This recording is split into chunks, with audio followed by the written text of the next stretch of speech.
I can tell you with 100% certainty that the military voice was heard and it was considered. The microscope yesterday on Capitol Hill, a Senate committee grilling our top brass about the withdrawal. General Mark Milley, the chairman of the Joint Chiefs of Staff, told the Senate Armed Service Committee he had advised President Trump and then President Biden to keep at least 2,500 American troops on the ground in Afghanistan until the U.S. could ensure that the country was stable.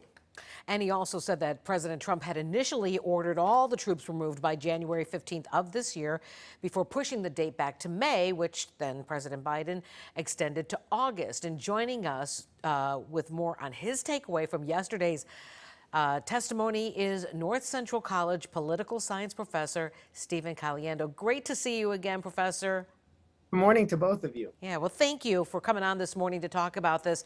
You know, General Milley called Afghanistan, a strategic failure. Those are his words. Would you say that's too simple of a description?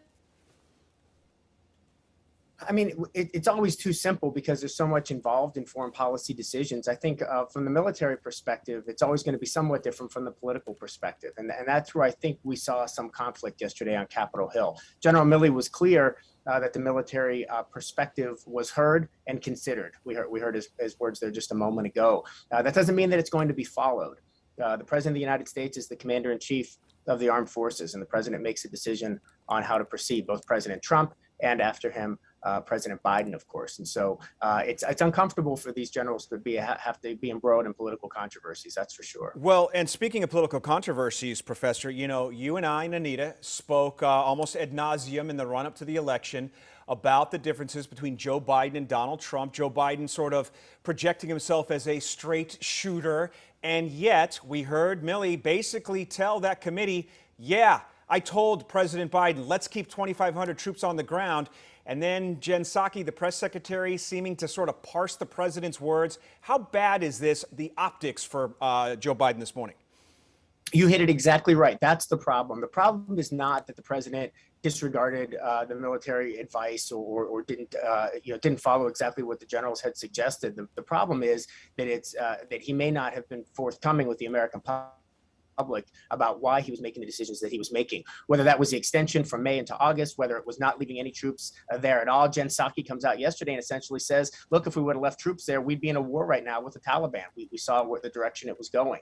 That's all fine and that's reasonable, but that's not what was discussed a couple of months ago. And so I think that the real political problem is whether Joe Biden's being transparent, or whether he misled the American public, or whether he's telling the truth now. Yeah, and what do you think about this? Because Republicans are definitely going to try to use this to define the presidency of Biden.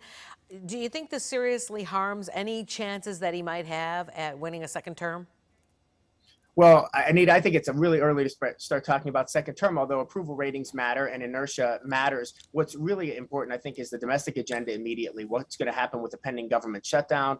What about the spending bills and the domestic policies that the president's trying to get through? He's having his own trouble, having trouble with his own party and certainly having trouble with Republicans in the Senate on that anyway. Having a lack of public support is going to make that all the more difficult. And so you're right about whether it sticks. The problem, I think, for Republicans in this regard is their president, the previous president, President Trump, has been known to fabricate and to lie over and over again, tens of thousands of times during his presidency. And so it's going to be difficult to make a contrast between what the Republicans can offer in terms of leadership and what Joe Biden has done if it's found that he's misled the public on a number of occasions. Professor of Political Science at North Central College, Stephen Caliendo. Haven't seen you for a while. Good to see you, and thank you so much for joining us.